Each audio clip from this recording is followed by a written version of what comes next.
나는 항상 내 아들의 웃음소리가 세상에서 가장 아름다운 소리라고 믿었다. 하지만 그날 밤, 그 웃음이 갑자기 뒤틀린 울음으로 변하는 순간, 내 인생은 무너지기 시작했다. 아들이 지은 누나라고 부르며 속삭이던 그 이름은 내가 10년 동안 묻어버린 시체 같은 비밀을 파헤치기 시작했다. 서울의 번잡한 강남 아파트에서 나는 평범한 주부였다. 아니, 적어도 겉으로는 그랬다. 남편은 대기업 임원으로 매일 새벽에 출근하고 밤늦게 돌아오는 삶을 살았고 나는 7살 아들 민준이를 돌보며 시간을 보냈다. 민준이는 밝고 호기심 많은 아이였다. 유치원에서 돌아오면 항상 그림을 그리거나 장난감을 가지고 혼자서 이야기를 만들어냈다. 그런데 최근 몇 달간 그의 놀이에 이상한 변화가 생겼다. 밤마다 침대에 누워서 혼자서 중얼거리는 버릇이 생긴 것이다. 처음에는 별일 아니라고 생각했다. 아이들의 상상력은 그런 법붓이. 엄마, 지은 누나가 와서 놀아준대. 민준이가 웃으며 말할 때마다 나는 미소 지었다. 상상 친구라니 얼마나 귀여운가. 한국 드라마에서나 나오는 그런 장면처럼 아이가 외로움을 달래는 방식이라고 여겼다. 남편은 바빴고 나도 바빴다. 내 과거를 잊기 위해. 하지만 그 이름, 지은, 그것이 문제였다. 지은은 내 대학 시절 절친이었다. 우리는 함께 꿈을 꾸던 젊은 여자들이었다. 서울대 경제학과에서 만난 우리는 졸업 후 스타트업을 꿈꿨다. 지은은 천재였다. 그녀의 아이디어는 항상 혁신적이었고 나는 그 옆에서 그녀를 보조했다.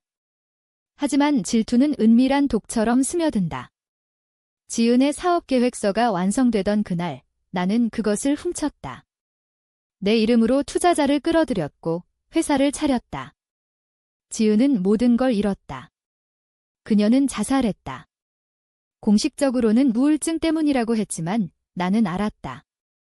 내 배신이 그녀를 죽인 것이다. 민준이가 그 이름을 부르기 시작한 건 우연이 아니었다. 처음 들었을 때 내 심장이 멎는 줄 알았다. 지은 누나가 민준이 그림 예쁘다고 해 아이의 눈은 반짝였지만 내 등골은 서늘했다. 나는 애써 웃으며 상상 친구잖아, 재미있네 라고 대답했다. 하지만 밤이 깊어질수록 민준이의 방에서 들려오는 속삭임은 점점 선명해졌다. 누나, 왜 울어? 엄마가 나쁜 짓 했어? 누나가 말해줄래? 그날 밤 나는 잠이 오지 않았다. 시계는 새벽 2시를 가리켰고 아파트 복도는 고요했다. 민준이의 방문은 살짝 열려 있었다. 호기심에, 아니, 불안해. 나는 문틈으로 안을 들여다봤다. 민준이는 침대에 앉아 있었고 그의 맞은편 바닥에 무언가가 있었다. 오래된 거울. 내가 결혼할 때 지은이 선물로 준 그 거울 속에 희미한 그림자가 서 있었다. 그것은 여자였다. 긴 머리, 창백한 피부, 그리고 지은의 눈빛. 상상을 초월한 그 존재는 나를 똑바로 쳐다보고 있었다. 나는 비명을 지르려 했지만 목이 메어 소리가 나오지 않았다. 그림자는 미소 지었다. 오랜만이야, 혜진아. 내 아들이 나를 불렀어? 이제 내 차례야. 그 목소리는 머릿속에서 울렸다. 나는 도망쳤고 그 밤 내내 떨었다. 상상 친구. 아니, 그것은 복수의 시작이었다. 민준이는 다음 날 아침에도 평소처럼 웃었다. 엄마, 지은 누나가 엄마한테 미안하다고 해. 나는 커피 잔을 떨어뜨렸다. 이게 무슨 일인가? 지은은 죽었다. 내가 그녀를 죽인 것이다. 하지만 왜 이제야? 왜 내 아들을 통해? 며칠이 지나면서 일상은 균열이 생겼다. 민준이의 유치원 선생님이 전화해왔다. 민준이가 요즘 이상해요. 친구들과 안 놀고 혼자서 누나랑만 이야기해요. 게다가 이상한 이야기를 해요. 누나가 엄마를 미워한다고요. 나는 해명하려 애썼다. 상상력일 뿐이에요. 하지만 속으로는 공포가 커졌다. 밤마다 그 속삭임은 계속됐다. 나는 몰래 녹음기를 켜놓고 들어봤다. 민준이의 목소리 사이로 낮고 부드러운 여자 목소리가 섞여 있었다. 혜진은 나를 배신했어. 내 아이디어를 훔치고 나를 절망하게 만들었어. 이제 내가 그녀의 아들이라면 나를 도와줄래? 아이의 대답은 순진했다. 응, 누나. 엄마가 왜 나쁜 사람이야? 나는 미칠 것 같았다. 지은의 영혼. 귀신. 아니, 그건 미신이다. 한국에서조차 우리는 과학과 논리를 믿는다. 하지만 그 거울 속 그림자는 점점 선명해졌다. 어느 날 민준이가 학교에서 돌아오지 않았다. 유치원에서 사라진 것이다. 경찰에 신고했지만 CCTV에는 아무것도 없었다. 아이는 집에 갔어요 라는 증언만 있을 뿐. 그날 밤 나는 거울 앞에 섰다. 지은아, 내가 한 거야. 그림자가 나타났다. 이번에는 더 가까이 그녀의 손이 거울을 뚫고 나올 듯했다. 내 아들은 안전해. 하지만 내가 모든 걸 고백하지 않으면 영원히 잃을 거야. 내 비밀을 내가 훔쳤듯이. 나는 울었다. 배신의 대가는 이렇게 무거운가? 복수는 이렇게 은밀하게 다가오는가?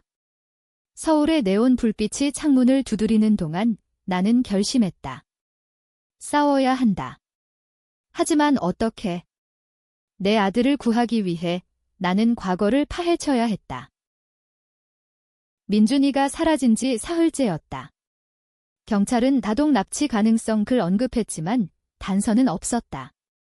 서울의 거리는 여전히 분주했지만 내 세계는 무너져 내렸다.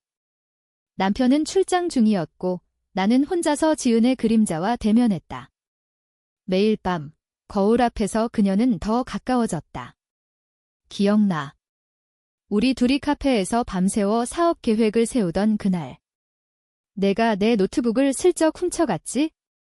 투자자들이 내 이름을 불렀을 때 나는 무너졌어. 나는 부정하려 했다. 그건 우연이었어. 너는 이미 포기했잖아. 하지만 거짓말이었다. 지은은 포기하지 않았다. 그녀는 나를 믿었고 나는 그 믿음을 칼로 찔렀다. 그녀의 자살 소식을 들었을 때 나는 안도했다. 이제 경쟁자가 없으니까. 내 회사는 성공했고 나는 부유한 삶을 살았다. 하지만 그 성공은 피로 물든 것이었다. 민준이를 찾기 위해 나는 지은의 과거를 뒤졌다. 그녀의 아파트는 여전히 비어 있었고 이웃은 그 애는 항상 혼자였어요. 친구 하나 없었죠 라고 했다. 하지만 지은에게는 비밀이 있었다.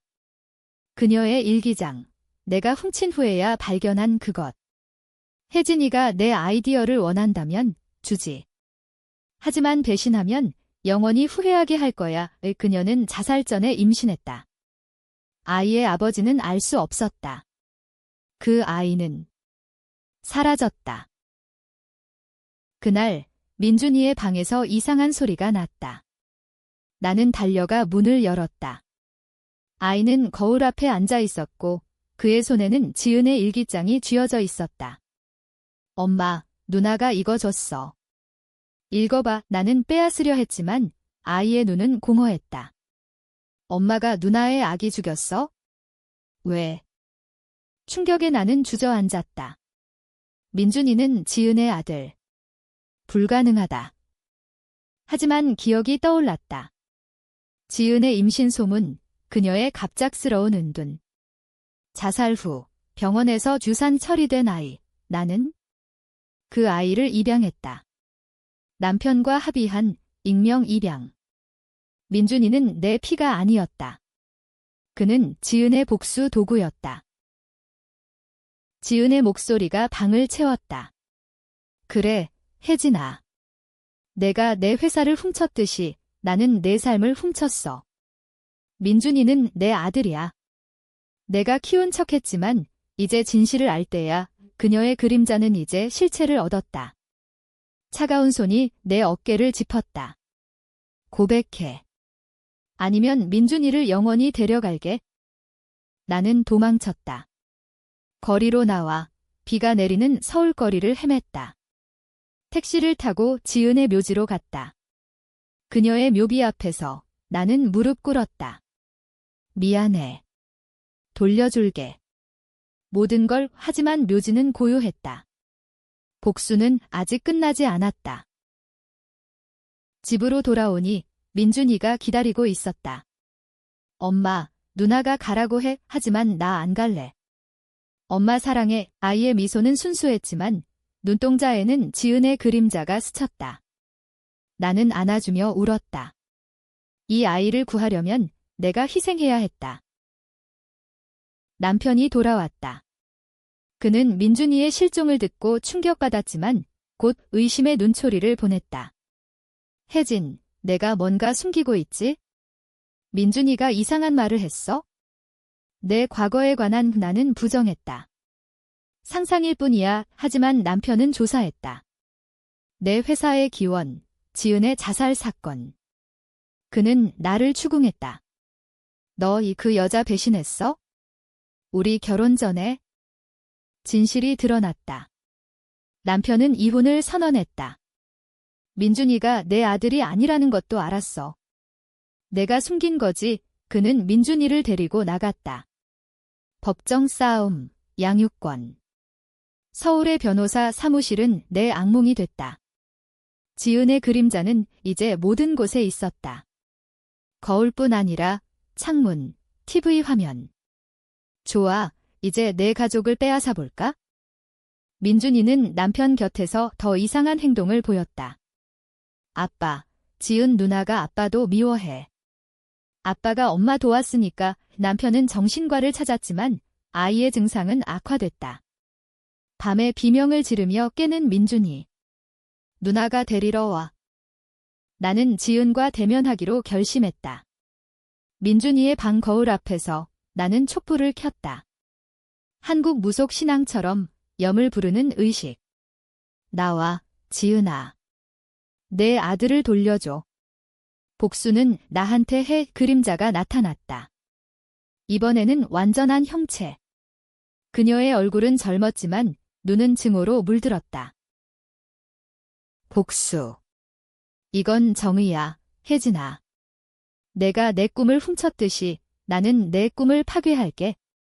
남편, 회사, 모든 걸. 그녀의 말은 칼날 같았다. 하지만 트위스트가 있었다. 지은은 미소 지었다. 하지만 민준이는 내 아들이 아니야. 그건 내가 만든 환상. 내 죄책감이 아이를 통해 나를 소환한 거지? 나는 혼란스러웠다. 뭐? 그럼 민준이는? 지은은 웃었다. 내 아들이야. 하지만 내가 한 짓 때문에 내 마음속에서 나는 영원히 살아. 복수는 내 안에서 일어나는 거야? 이 대면은 나를 갈기갈기 찢었다. 현실인가, 환상인가? 나는 정신과를 찾았지만 의사는 죄책감성 환각이라고 했다. 하지만 민준이의 눈빛은 변하지 않았다. 회사에서 해고 통보가 왔다. 주주들이 과거 스캔들을 파헤쳤다. 지은 씨의 아이디어를 도둑질했다. 는 기사가 터졌다. 언론은 나를 배신의 여왕으로 불렀다. SNS는 논쟁으로 들끓었다.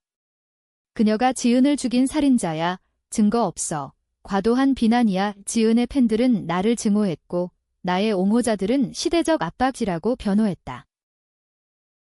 민준이는 남편과 함께 살았지만 아이는 나를 찾았다.